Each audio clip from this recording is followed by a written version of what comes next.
Every time I see your face, it reminds me of the places we used to go. But all I've got is a photograph, and I realize you're not coming back anymore.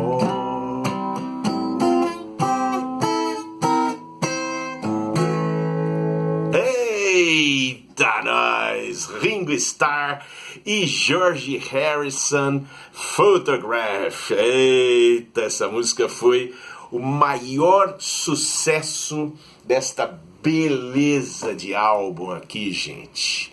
Ringo Starr, Ringo, disco lançado em novembro de 1973, lá no exterior, na Inglaterra, nos Estados Unidos. Olha só, isso aqui é a edição nacional que eu tenho desde a época, desde 1974, né? Aqui está o cheirinho de vinil daquela ocasião, né? Capa laminada, né? Esse disco saiu aqui no Brasil, número de série SBTX 1027, olha que beleza, né? Lançamento da Apple Records. Eu esgarrunchava meu nome nas capas dos discos, né? Porque meu irmão mais velho sempre colecionou discos também, hoje não mais. Mas naquela época ele colecionava muitos discos, então para evitar assim de ter confusão, né, eu anotava meu nome na capa dos discos, assim. Muitos desses discos da ocasião, inclusive esse aqui, está à venda no site da Ginger 3003 lá, né? E tem gente que fica brava, né? Porra, você escreve o nome na capa do disco. Tem razão, tem razão. Eu aviso lá todos os discos que aparecem com o meu nome garrunchado a caneta lá. Bom, gente, vamos ao que interessa. Esse disco do Ringo foi um marco, é um marco na história da discografia dos Beatles de uma maneira geral e também na história dos Beatles. E vocês já presumem o motivo, né? Foi o disco que reuniu, afinal de contas, os 4 ex-Beatles depois de 3 longos anos, assim, né? Num mesmo disco. Pois é, o George e o John já haviam colaborado lá na Cold Turkey. Cold Turkey foi o Ringo que tocou em Cold Turkey, tocou no Plastic Ono Band Sessions, né?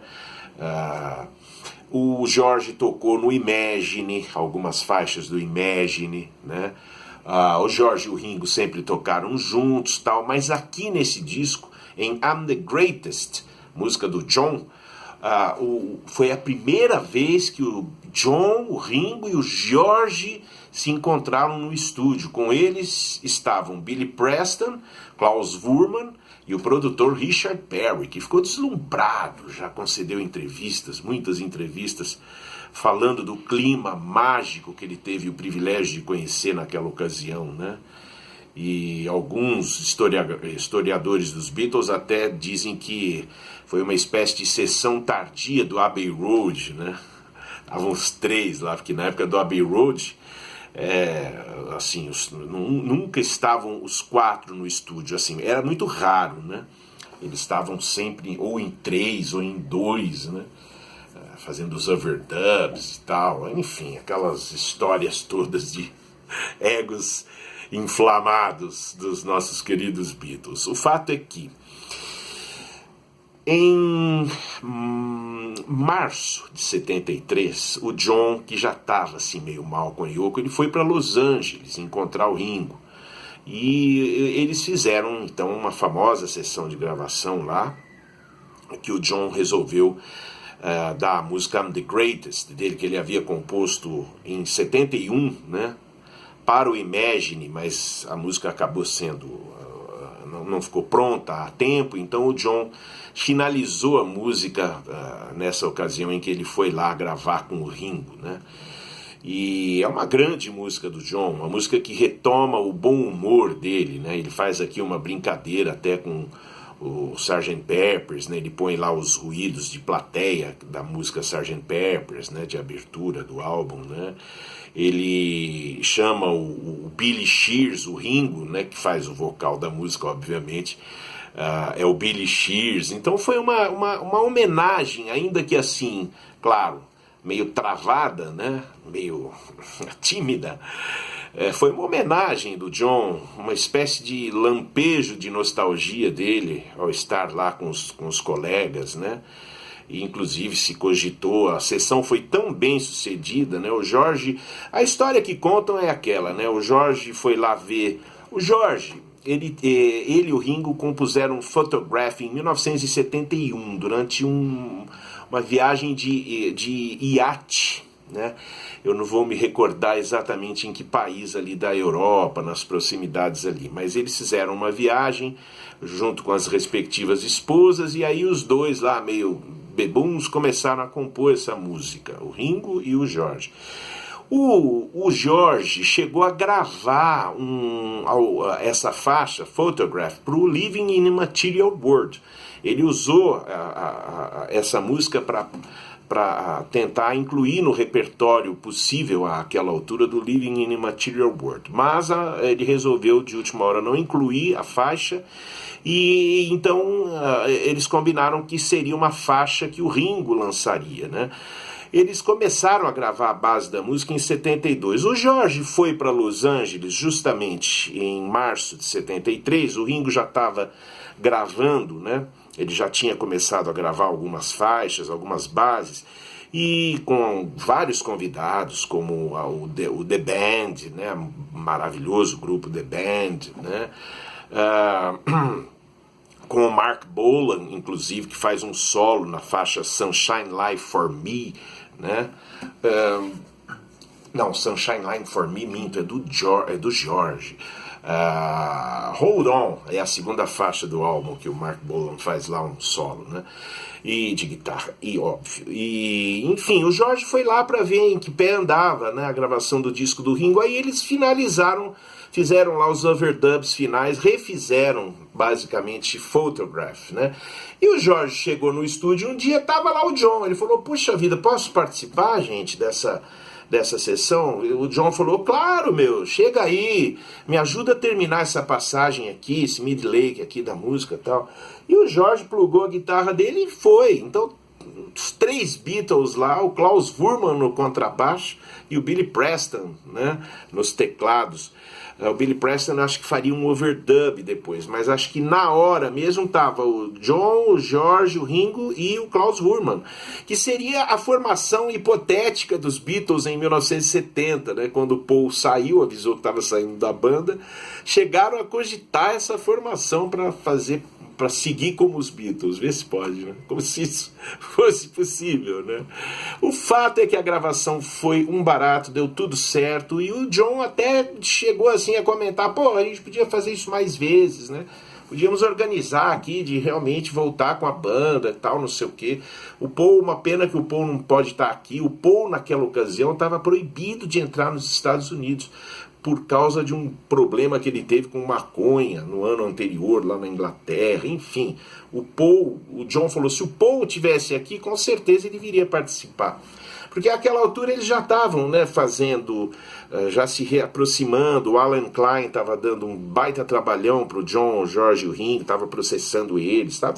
Enfim, a parceria deles com o Alan Klein estava chegando ao fim. E é claro que eles estavam vendo que o Paul tinha razão, né, afinal de contas. E aí fizeram essa gravação. Bom, depois o Ringo, em abril, foi para Inglaterra, foi para Londres, que afinal de contas era onde ele morava ainda àquela altura, né? E lá em Londres ele gravou com o Paul, né? Ele falou: porra, Paul, né, vem me dar uma força aqui, porque eu quero gravar essa música. Ele escolheu lá You're 16, né? E pediu para o Paul fazer uma música para o Ringo. Isso significou uma reaproximação do Paul e do Ringo também. Lembra que eles tinham brigado? em março de 70, quando o Ringo foi lá na casa do Paul, ou em abril, né? Pedir para ele adiar o lançamento do primeiro álbum solo dele, para o Let It Be poder ser lançado sem concorrência. O Paul mandou o Ringo embora aos berros, né?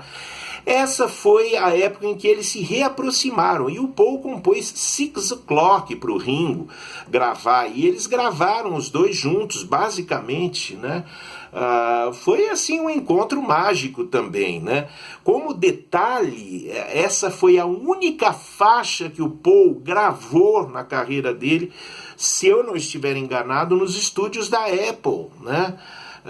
Lá em Londres, né? Porque o Paul mal aparecia na Apple, né? Era o George quem usava mais, e o Ringo de vez em quandíssimo. Então Six O'Clock foi gravada nos estúdios da Apple em Londres, e foi assim uma das raras oportunidades que o Paul esteve por lá. O Ringo aproveitou a deixa e pediu para o motorista dele fazer o sapateado, fazer um overdub do sapateado na canção do Ringo Steep Lightly, né? Gente, e o disco foi então concluído no primeiro semestre. Em julho fizeram a mixagem final, a masterização. Alguns meses depois, em novembro, provavelmente lá por acordos, né, o John tinha que lançar o Mind Games, lançou, né? O Paul tinha lançado já o Red Rose Speedway, o George apareceu com Living in a Material World, tinha as coletâneas vermelha e azul. O ano de 73 assim, foi um ano espetacular na discografia dos Beatles e ex-Beatles, né? O Paul lançou 2 álbuns e o Ringo, o George e o John lançaram um cada um, e ainda saíram as coletâneas, né, dos Beatles. Então foi um ano assim muito poderoso de lançamento, né? Muito legal, né? Então o disco Ringo foi lançado no dia 5 de novembro de 1973. Foi um sucesso. Foi assim, o Ringo, que já tinha feito sucesso com It Don't Come Easy, Back of Boogaloo, o Ringo fez um sucesso tremendo com 3 singles extraídos do disco, né? Photograph, You're 16 e Oh My My. Photograph foi assim campeão de vendagens, o álbum chegou nos primeiros lugares. O Ringo, enfim, estava na moda, gente, né? O Ringo foi saudado como assim o Beatle com mais sucesso, né? Tanto que o John mandou um telegrama para ele na ocasião. Pô, ô Ringo, escreve um hit aí para mim, cara.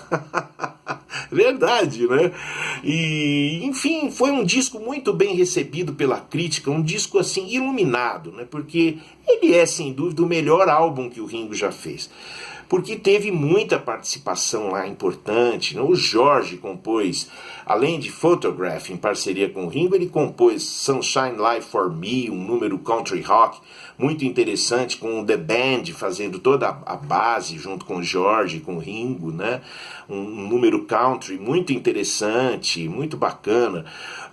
O George compôs também em parceria com o Mal Evans, o You and Me Baby, a música que encerra o disco. No final lá o Ringo agradece todo mundo, agradece o John, o George, o Paul, né?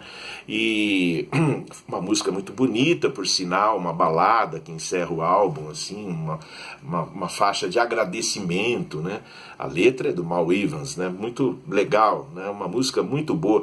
Não tem uma música ruim sequer nesse disco, todas são excelentes. I'm the Greatest, Hold On, que o subtítulo é Have You Seen My Baby, né? Ou o contrário, né? O título é Have You Seen My Baby e o subtítulo Hold On. É um rock muito legal, com um solo magnífico de guitarra do Mark Bolan. Tem Photograph, que é uma balada linda do Ringo e do George. Enfim, já falei.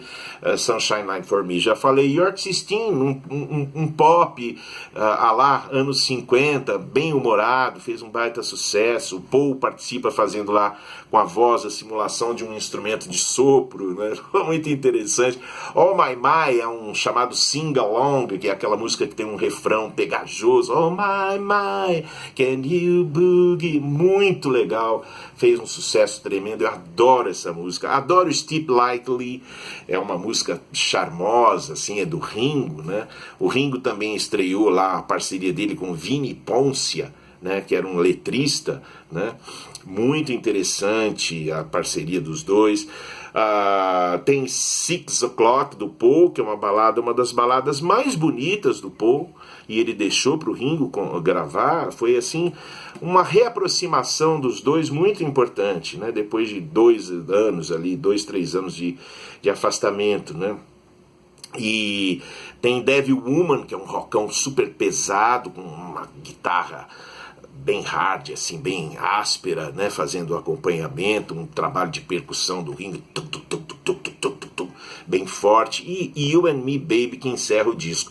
Eles ainda gravaram Down and Out, música gravada provavelmente no ano de 72, o George está lá tocando o slide dele, né, e essa música saiu como lado B do single Photograph, né. Enfim, um álbum brilhante, com uma importância ímpar na discografia dos Beatles, na história deles, repetindo, álbum que reaproximou John, Paul, George e Ringo, né? Só não houve o encontro dos 4 no mesmo estúdio por causa, como eu já disse, por causa do problema do Paul não poder entrar nos Estados Unidos, em função lá de pepinos com as drogas, e foi por pouco. E foi um disco muito bem recebido, um álbum assim, certamente, o melhor disco que o Ringo Starr já gravou. Nunca mais ele conseguiria repetir, infelizmente. Ele gravaria bons discos, a gente vai falar aqui, mas nunca mais o Ringo chegou a fazer um disco tão iluminado como esse aí. Bom, gente, eu vou ficando por aqui. Se eu esqueci algum detalhe sobre esse maravilhoso álbum, vocês podem me lembrar aí embaixo. Agradeço os comentários de vocês. Teve um inscrito aqui que falou: porra, você não vai falar do The Real Alternate, a série The Real Alternate dos bootlegs dos Beatles? Vou falar sim. Pode deixar que uma hora vai pintar um vídeo sobre essa coleção maravilhosa que hoje em dia é uma raridade, né, para se encontrar por aí. Eu já tive tudo na minha lojinha, vendi todos. Pessoal, valeu, inscrições no canal, likes, eu volto em breve com mais um vídeo sobre os nossos queridos Beatles. Valeu!